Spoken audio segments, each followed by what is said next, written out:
Hey guys, मैं हूं आपके साथ सचिन मेवाड़ और आज हम चर्चा करेंगे कैकुबाद के बारे में। यानी कि हमने पिछली वीडियो में बलबन को पढ़ा था और इसके आगे पढ़ेंगे कैकुबाद के बारे में। कैकुबाद कौन था और किस प्रकार ये सत्ता हासिल करता है और किस प्रकार इस वंश का यहाँ पर समापन जो है वो होने वाला है।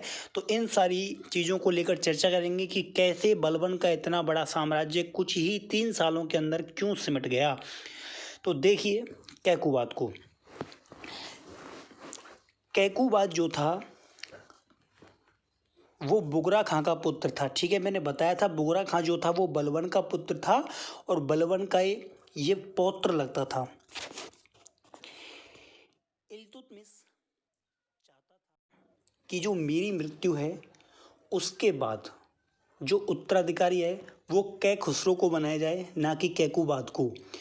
कै खुसरो जो था उसके बड़े बेटे का पुत्र था, लेकिन षड्यंत्र रचा गया तुर्क अमीरों के द्वारा। जैसे ही बलबन की मृत्यु हुई, तुर्क अमीर वापस से अपनी पुरानी जो षड्यंत्र करने की रणनीति होती है उस पर उतर आते हैं और उन्होंने क्या किया, बुगरा खां की लड़का जो था कैकुबाद उसको क्या किया, सिंहासन पर बिठा दिया और जिसको बलबन बनाना चाहता था कै खुसरो को, उसको भेज दिया मुल्तान। ठीक है, तो वापस से तुर्क अमीरों ने जो सत्ता थी वो अपने हाथ में ले ली। देखिए कैकुबाद का शासन 1287 से 1290 तक चलता है। ठीक है, दिल्ली का जो कोतवाल होता है फखरुद्दीन मोहम्मद, वो षड्यंत्र रचता है इसका पूरा, क्योंकि बलबन इसको मित्र मानता था, लेकिन मित्रता तब तक थी जब तक बलबन जिंदा था। जैसे ही उसकी मृत्यु हुई, इन्होंने अपने क्या हुआ, षड्यंत्र रचना शुरू कर दिया। अब देखिए जब इसका राज्यारोहण हुआ है 17 से 18 साल का था। ठीक है, इसकी उम्र क्या थी, 17 से 18 साल की थी। ये कठोर अनुशासन के बीच में पला बड़ा और इसने किसी स्त्री का मुंह तक नहीं देखा था, क्योंकि उसके समय क्या था, बलबन का शासनकाल था, कठोर नियम थे। लेकिन जैसे ही बलबन की मृत्यु हुई तो फखरुद्दीन जो कि कोतवाल था उसका दामाद था निजामुद्दीन। तो निजामुद्दीन ने क्या किया, इसको भोग विलास, शराब, दारू, सुरा सुंदरी इन सब में डुबो दिया। कहा कि ये तुम्हारी एज है, ये तुम्हारी उम्र है, इस पर क्या करो, आनंद लो। और यमुना नदी के किनारे एक केलूगढ़ी नाम से क्या किया गया, महल भी बनवा दिया गया अलग। तो इन सारी चीज़ों के बाद जो शासन व्यवस्था का जो प्रबंध है वो निजामुद्दीन के हाथों में आ गई, जैसा कि वो चाहता था।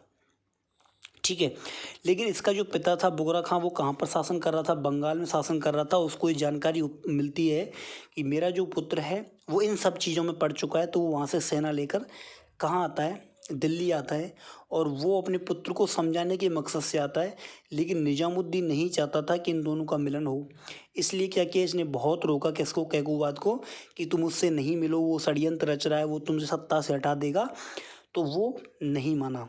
ठीक है, तो क्या हुआ, निजामुद्दीन ने एक संदेश भेजा किसको, बुगरा खां को, कि तुम अगर अपने पुत्र से मिलना चाहते हो तो शर्त है, उसमें क्या शर्त है कि तुम्हें जो है उससे मिलने से पहले, ठीक है, तुम्हें क्या, उससे मिलने से पहले क्या करना होगा, कुछ नियम इसने चिट्ठी के माध्यम से उसे भेजे थे। तो वही सारी चीज़ें जो होती हैं वो करवाने का प्रयास करता है ताकि वो उससे मिले ही ना। क्या करने का प्रयास करता है, वो कहता है कि जब भी तुम अपने पुत्र से मिलो तो तुम्हें क्या करना पड़ेगा, सिजदा और पैवोस करना पड़ेगा, यानी कि जाके अपने पुत्र के पैरों के सामने बैठना पड़ेगा घुटनों के बल और उसके पैर चूमने पड़ेंगे। तो निजामुद्दीन जो था वो ये सोचता था कि ये सारी शर्तें वो नहीं मानेगा और वापस लौट जाएगा, लेकिन एक पिता होने के नाते वो उसका ठीक है, मैं ये सब भी करूँगा। और जब वो अपने पुत्र से, जो पुत्र है उससे मिलने आता है, तो वो उसके पैरों में बैठ जाता है और उसके पैर जो है वो चूमता है। तो इससे उसे बहुत बड़ी गिलानी होती है। ठीक है, क्योंकि इस सब के बारे में उसके पुत्र को नहीं पता था। उसके पिता ने उसको सलाह दी कि जो कैकुबाद है वो ये सब कुछ छोड़ दे और जल्दी से क्या करे, निजामुद्दीन जो है उसके जो षड्यंत्र है उससे बाहर आए।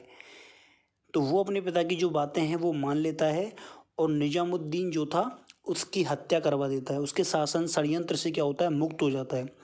अब जैसे ही निजामुद्दीन की हत्या करवाता है तो शासन व्यवस्था जो है वो कौन किसके हाथों में चली जाती है। तुर्क सरदार थे, मलिक कच्छन था और एक मलिक सुरखा था। ठीक है, दो थे, मलिक कच्छन और मलिक सुरखा।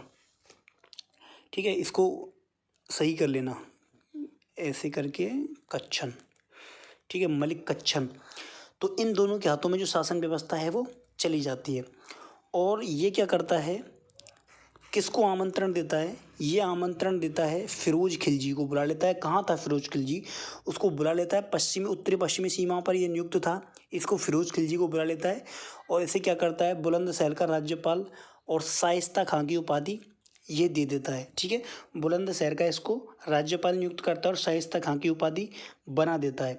अब जैसे ही फिरोज खिलजी आता है, क्योंकि तुर्क लोग खिलजियों से चिढ़ते थे और बलबन ने भी कहा था कि किसी गैर जो वंश है उसको पद नहीं देना, लेकिन इसने ये गलती की कैकुबाद ने इसको पद देकर।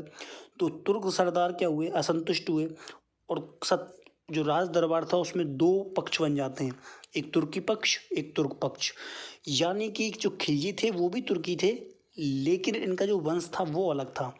ठीक है, तो इन दोनों के बीच में संघर्ष बन जाता है और संघर्ष बनने के लिए इनके जो नेता थे मलिक कच्छन और मलिक सुरखा, ठीक है, इन दोनों षड्यंत्र रचते हैं। फखरुद्दीन जो होता है वो इनको काफ़ी समझाता है, लेकिन ये लोग नहीं मानते और जलालुद्दीन की हत्या करने का क्या करते हैं, प्रयास करते हैं।